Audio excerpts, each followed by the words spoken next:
चलिए आज आपको वंशनस का एक दूसरा बात बताता हूँ। वंशनस की दूसरी बात यह है, हमने लिखा भी है कि हमने देखा है उनको तड़पते हुए, जब पड़े वो अकेले देखा रोते हुए। हमने देखा है उनको तड़पते हुए, जब पड़े वो अकेले देखा रोते हुए। कोई करके देवे ये मुमकिन नहीं है, सोचो न ज्यादा करो यही जिंदगी है। सोचो न ज्यादा करो यही जिंदगी है। वैसे तो धर्मशास्त्रों में मातृदेवो भव पितृदेवो भव कहा गया है, लेकिन समयोचित पद्धति में कुछ चीज़ें हमें समय के अनुसार बदलना पड़ता है। कुछ जिस काल में लिखा गया उस काल में ज़रूरी था, लेकिन कुछ फेरफार करना ज़रूरी हो जाता है। हमारे पास ऐसे कई केस आते हैं जिसमें बच्चा निर्दोष होता है, माँ बाप गुनहगार होते हैं। एक माँ को दो बेटे, बड़े लाड़ प्यार से माँ बाप ने उन्हें पाला।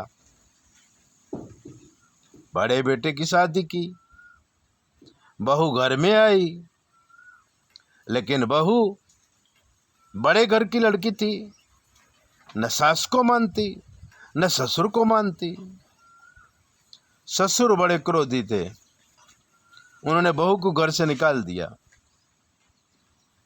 लेकिन बेटा पितृभक्त था और साथ में पत्नी भक्त भी था। वो अपनी पत्नी को लेके ससुराल चला गया और ससुर के अंडर में रहने लगा।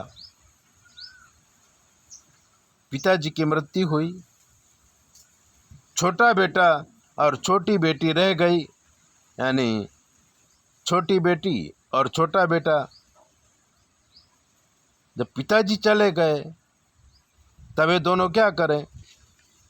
बड़ा बेटा तो अपने बीबी के चक्कर में सबको छोड़ चुका था, छुप छुप के मदद करता था।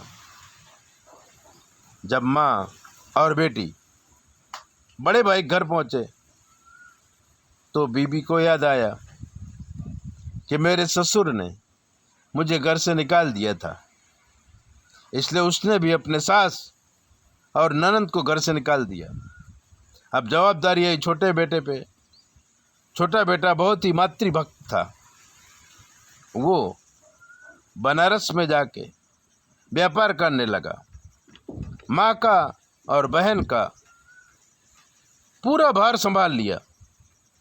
बहन की शादी किया, अपनी भी शादी किया, लव मैरिज। लेकिन पत्नी ने कंडीशन रखी कि अगर आपकी माँ और बहन इस घर में रहेंगी तो मैं नहीं रहूँगी। उसने अपने माँ बहन के लिए अपनी बीबी को छोड़ दिया, लेकिन माँ बाप को नहीं छोड़ा। ये तो मातृभक्ति है। लेकिन मित्रों, ये तो हुआ एक साइड। दूसरी साइड माँ का दिल देखिए। माँ ने जब देखा कि बेटा मुझे बहुत प्यार करता है, तो उसने अपने माँ को भी बुला लिया, अपने भाइयों को बच्चों को भी बुला लिया। तो नानी का और मामा के बच्चों का भी भार इसी बच्चे पे आ गया। अब ये बच्चा दिन रात मेहनत करता है, मामा के बच्चों का और माँ का ख्याल रखता है, लेकिन वो माँ कभी सोचती नहीं है कि मेरे छोटे बेटे का क्या, क्योंकि बड़े बेटे को तो लड़का नहीं है, छोटे बेटे की बीवी चली गई है।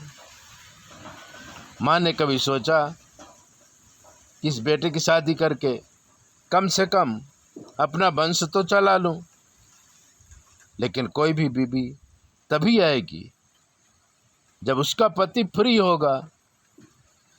पर राहु और केतु के संबंध की वजह से, राहु और केतु के अंदर सारे ग्रह थे, उसको काल सर्प दोष कहते हैं। काल सर्प दोष की वजह से वो न तो माँ को छोड़ना चाहता था, ना कि माँ की जवाबदारियों को छोड़ना चाहता था। करे तो क्या करे। इसी तरह से जिंदगी पूरी हो जाती है। कोई कुछ करके नहीं देता, खुद करना पड़ता है। कोई करके देवे ये मुमकिन नहीं है, सोचो न ज्यादा करो यही जिंदगी है। सोचो न ज्यादा करो यही जिंदगी है। सोचने से कुछ नहीं होगा, क्रियान्वित करो। हम भी मिले थे, हमने समझाया था, उन्होंने कहा बस 15 दिन में कर देंगे, बस महीने में कर देंगे, बस अगले साल कर देंगे। ऐसा करते करते 5 साल हो गए, हम थक गए, हमने उन्हें सिखाना बंद किया।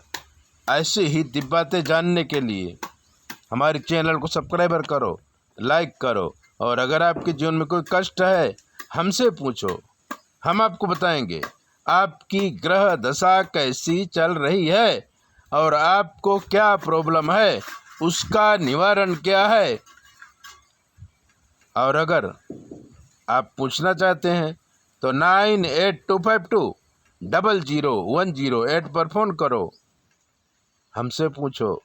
हमें सुनाई नहीं देता, हमारी बेटी आपको जवाब देगी। जय बोले, अपना ध्यान रखो।